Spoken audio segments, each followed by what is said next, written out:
So, what can I say about being alone? I'm coming on YouTube to make a short video about being alone and loneliness.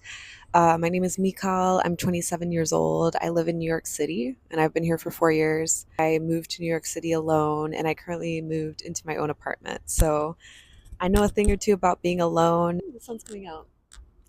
I also moved a lot. I have never lived anywhere for more than 4 years. I'm actually in my fourth year in New York City right now, so this is probably going to be the first place that I live for 5 consecutive years. I had never lived anywhere for more than 4 years, and I also moved schools a lot. So I think growing up in the age of the internet just made me feel a lot more connected, and that's probably why I'm so inclined to share and why I kind of want to start making YouTube videos is because I felt very seen and I learned a lot from content online as a kid, especially as an only child.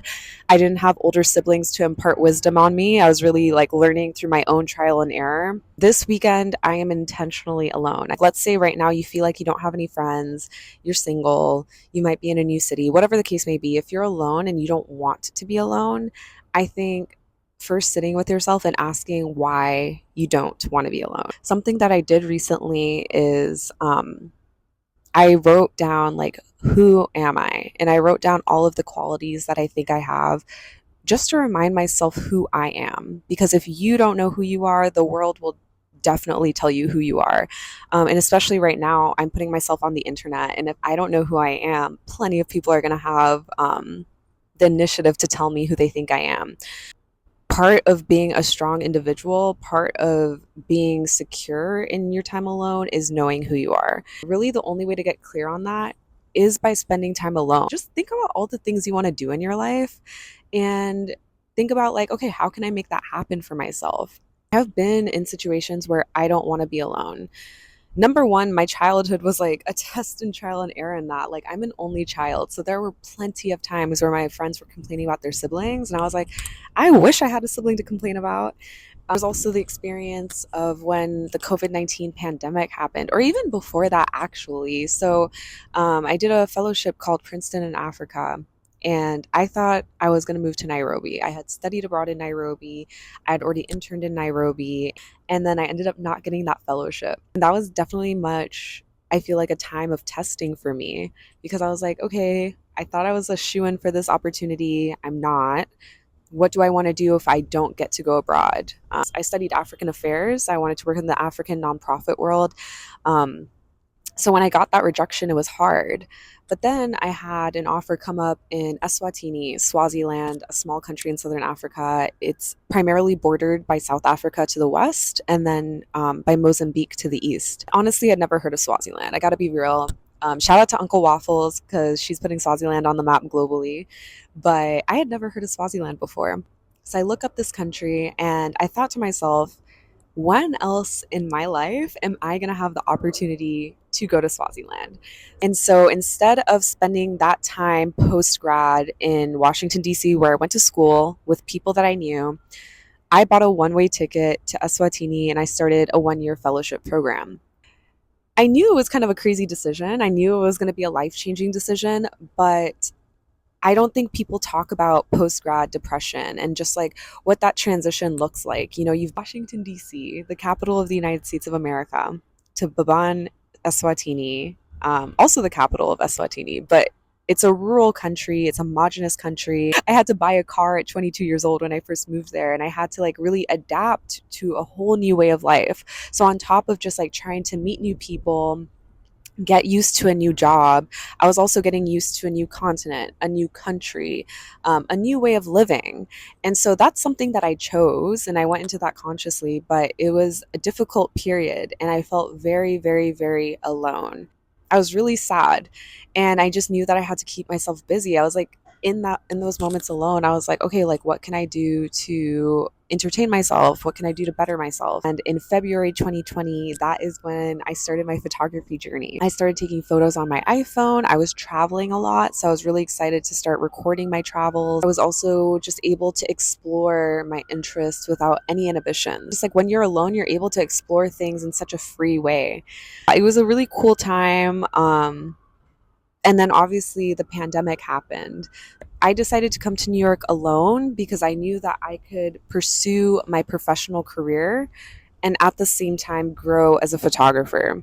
So I didn't know what that meant for me, and I didn't know I just knew there was opportunity here. As a girl from the DMV area, I never dreamt of living in New York City. Like, DC is such a clean, like, very chill city. And I was like, why would I want to move to New York? It's so fast paced, it's so dirty. And here I am, like, 4 years later. I moved to Swaziland alone because I was clear on what I wanted. I knew that I wanted to grow in the field of the African nonprofit world. That is kind of the value of being clear on your purpose, is like, you can see opportunities. Like for me, for example, I never thought I would live in Swaziland, but because I was clear on my purpose, I saw how I could use that experience to further my goals and to get closer to where I wanted to be. Not only understanding what my goals were, but then also having the confidence to try something completely new, go to a completely new place, and take that chance on myself. Literally, when I moved to New York, I did not know a damn thing. New York City is a place where you can experience a lot of FOMO if you're not careful. Like, there is always something going on every weekend, but also every weekday. Like, all the time, there's something going on. Being clear on who you are and what you want also helps you decide on what opportunities to pursue. I moved here when I was 22, just about to turn 23. So when I first moved here, I was just outside. And I think if you just move to a new city, like, that's a great place to start. Like, just kind of throw yourself everywhere, see what sticks. But once you've tried everything, it's important to ask yourself, like, okay, what did I feel energized by? What did I feel drained by? What was cool, but it wasn't necessarily for me? Um, I think just getting clear on that, so that you can preserve your energy, because, like, time is limited. Like, time is really limited. I'm trying to think, like, so for example, today for the Armory show, my friend texted me this morning and said, hey, do you want to come? She could have gotten me in. For me, I do like the fine art world and I love art fairs, but it would take me 40 minutes to get there, 40 minutes to get back, maybe like an hour to get ready.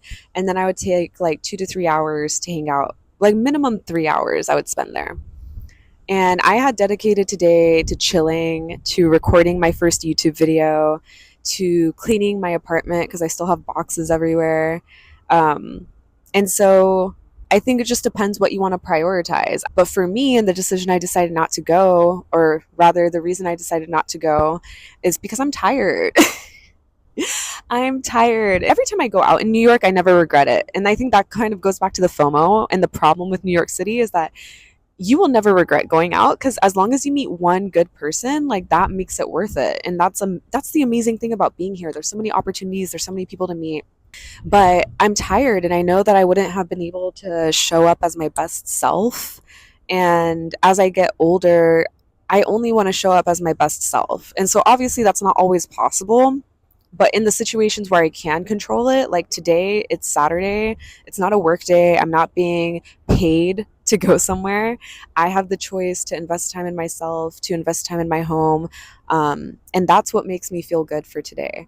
So yeah, I'm very much outside. I'm a Gemini, so I love talking. I love meeting new people. Like, being community oriented and being social doesn't mean that you don't value time with yourself. And even though, like, I've had so much experience being alone, I'm an only child. I've moved overseas by myself. I moved to New York City by myself. I've now moved into my own apartment by myself. Actually, like, my third time living alone.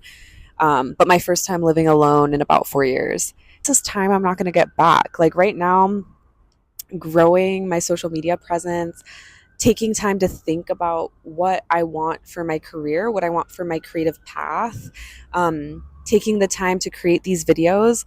Every single part of your journey is so important. And everyone who's been successful has had a time where they had to be alone, where they had to learn about themselves, when they had to get real about where they needed to grow, because we're all constantly growing. Especially now that I'm 27, I can say that I've grown so much, like exponentially, since I first landed in New York City, but I still have so much more to go. It's kind of crazy because in your late 20s, you just kind of become more aware of what you don't know. It's like you learn more, but you just like learn, I don't know how to describe it. even though you know more, you feel like you know less because you just realize that there's so much more to learn. I don't know if that made sense. More time that I've spent alone and the more comfortable I felt alone, um, showing up to events alone. I spent my birthday in Japan alone. Japan was so high on my list, and I was like, should I really do this? Like, this is a big investment. And I was like, I'm young. I was gonna be on the West Coast for 2 weeks. I was like, I'm halfway there. Let me just go to Japan for my birthday. Like, I took some of my best photos there. I met incredible people.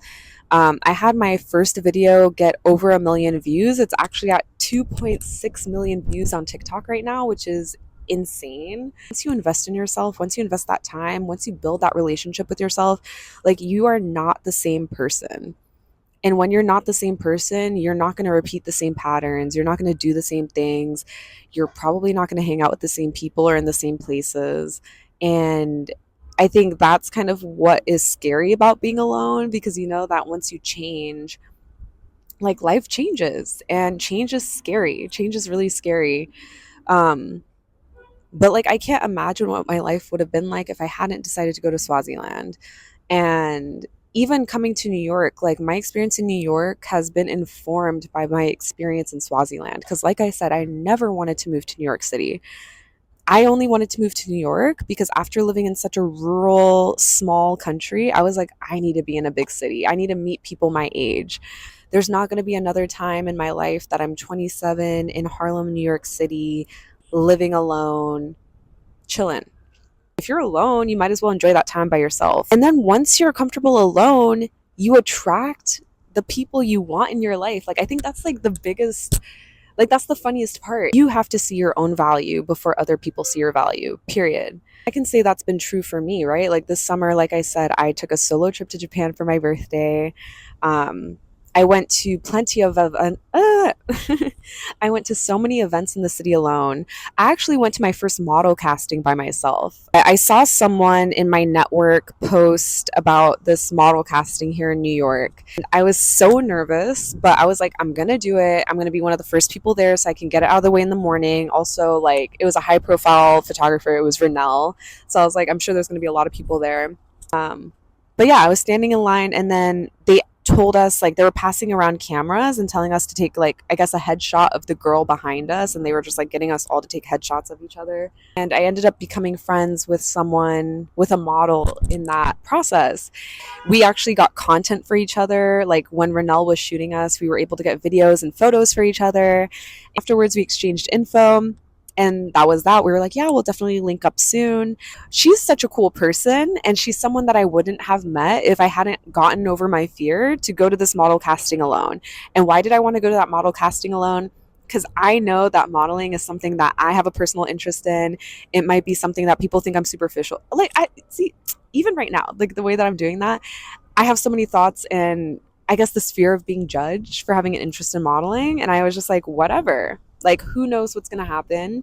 So, yeah, if I didn't get over my fear of going to that model casting, I wouldn't have met this incredible person who I'm now growing a friendship with. So, being alone and being intentional about your time alone is just so beneficial. It's better to be alone than to wish you were alone. Yeah, I just wanted to share my thoughts on being alone. Just because you're alone doesn't mean you're not social or you don't have relationships. I think it's just about how you navigate being alone and what you do with your time alone. I hope you gained something from this video. I'm excited to create more videos just sharing about what life has been like for me as a 20 something in New York, as someone who's pursuing their creative passions, as someone who just likes to create and is excited to share. Thank you all for watching, and I'll talk to you soon.